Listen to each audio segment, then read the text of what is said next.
I live in Japan and have lived here for a long time now.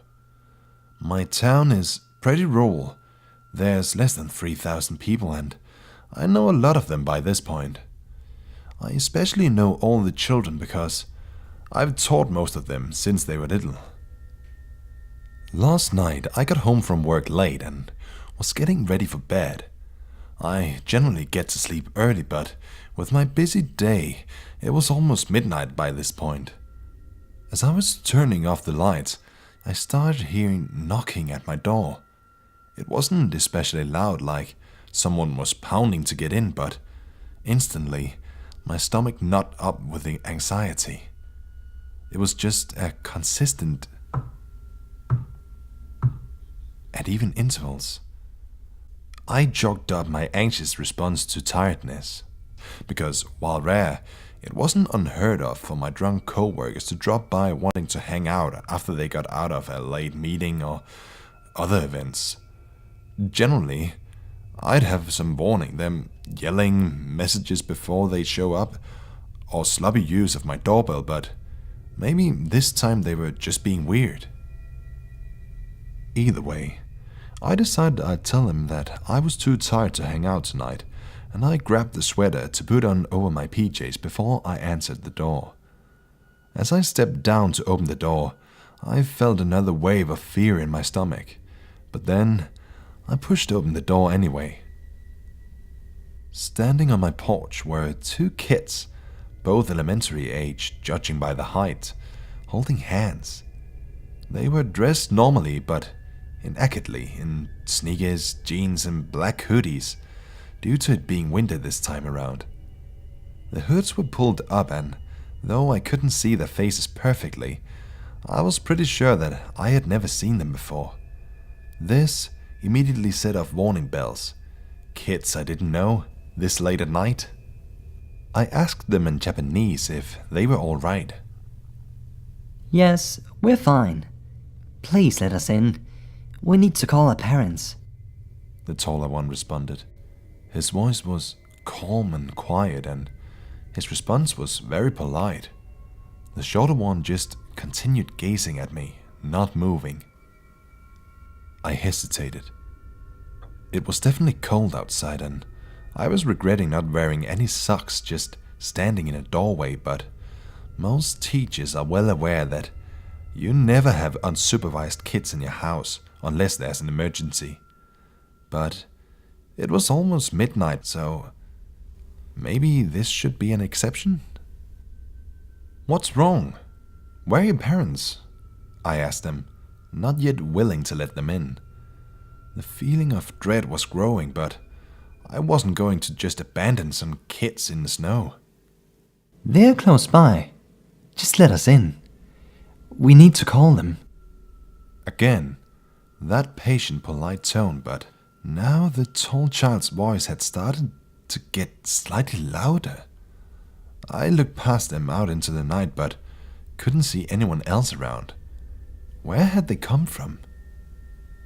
I decided I wasn't going to let them in. Something just felt terribly, horribly off.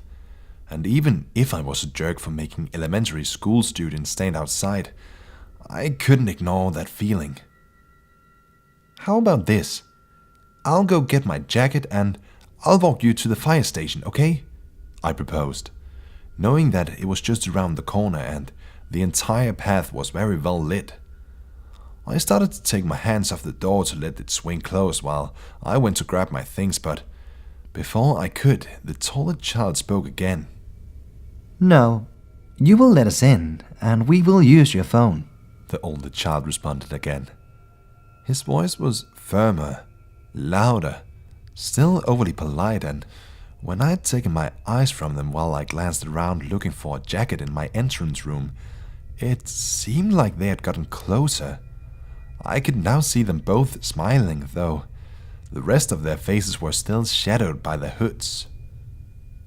I felt like I was choking or drowning, and my brain was freezing up. Both kids' gazes were burning into me, and I could feel their tension, excitement. My head swam, and my arm against my panic had started pushing the door wide open again. "What do you want?" I gasped out, this time in English because the words just wouldn't come to me in Japanese. "We just want to come in."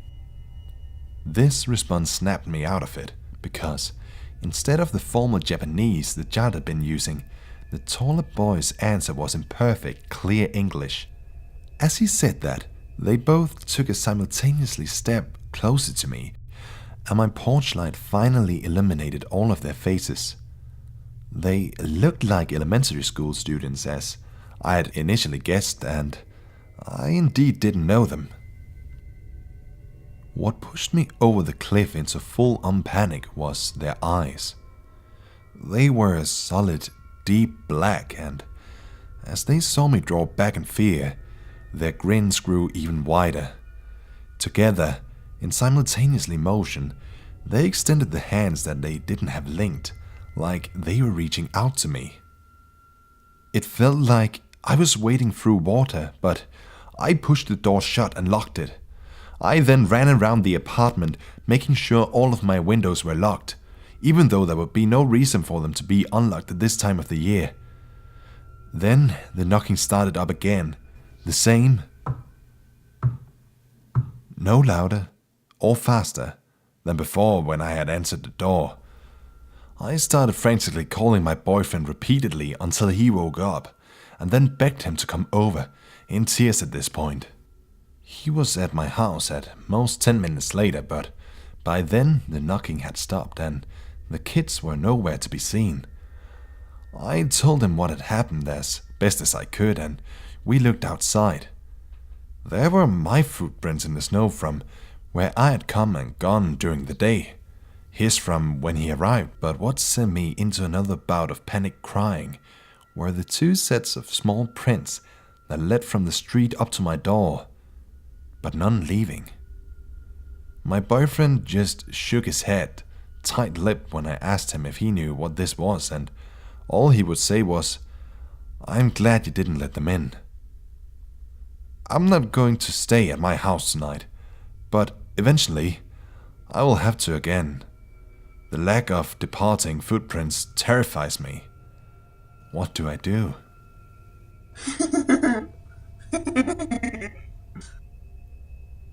Growing up playing video games and watching war movies, I didn't think twice about joining the Marines so I could be in the infantry.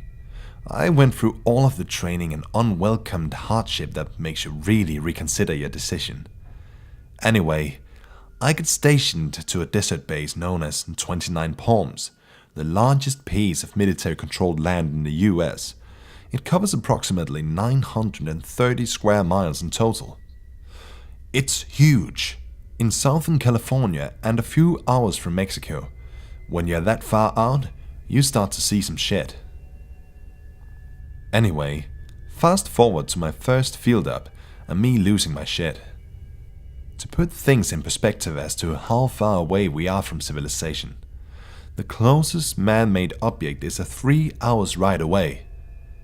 This day was particularly hot because it broke 130 as if the sun said, "I told you." So we spent all day hiding under camouflage netting, getting classes about various military tactics. Once the sun set, we set off into the night to get some hard realistic training done. At night, we practice using our night vision optics to do some simple stuff like reloading guns and reading maps. It produces an image of ambient infrared light, so you can actually see a lot more than the naked eye. The sky is absolutely cluttered with stars. I can see a shooting star every few seconds. The Milky Way is pretty darn cool. Finally, after roaming around aimlessly for what felt like forever, we headed back and we are granted a few hours of sleep. I lay down and start to drift off. I'm suddenly woken up after what felt like 10 minutes, and I get up instantly. "Get up, bitch. You're on watch." God damn it. I get dressed and I stay at my post dutifully like I'm told at the checkpoint. I'm given the radio and told to only lift the barbed wire if it gets approved over the radio. It's maybe around 2 a.m. and everyone else in my company is dead asleep except for myself and an officer in the comm truck. All I can hear are the coyotes. I decide to start looking at the stars with my night vision. I hear a coyote yelp off in the distance and think nothing about it.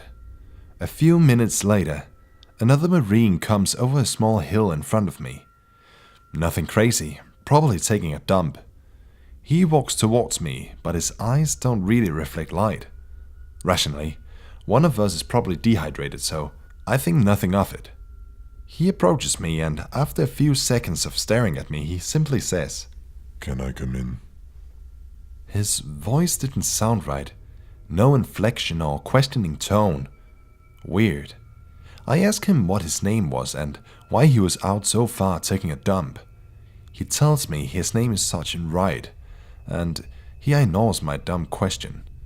Granted, I'm new to the unit, so I don't know anyone named Sergeant Wright, but I still had to verify it. Maine, this is Road Guard 1. There is a Sergeant Wright requesting entry. Over. Road Guard 1, this is Maine. There is no Sergeant Wright in this company, and the closest unit is 25 miles away. Make sure... Shit. Get the fuck back here right now. Don't let him in, or even look at him. Run!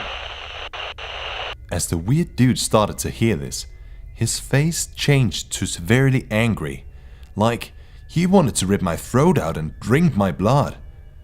By the time I got back, everyone was awake. All of the vehicle lights are turned on and everyone is packing up, scrambling into the trucks. We leave a lot of shit behind, like tents, water and food, and drive the entire 3 hours back.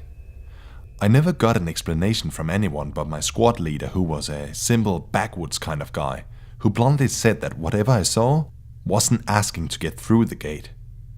I never really understood what he meant by that.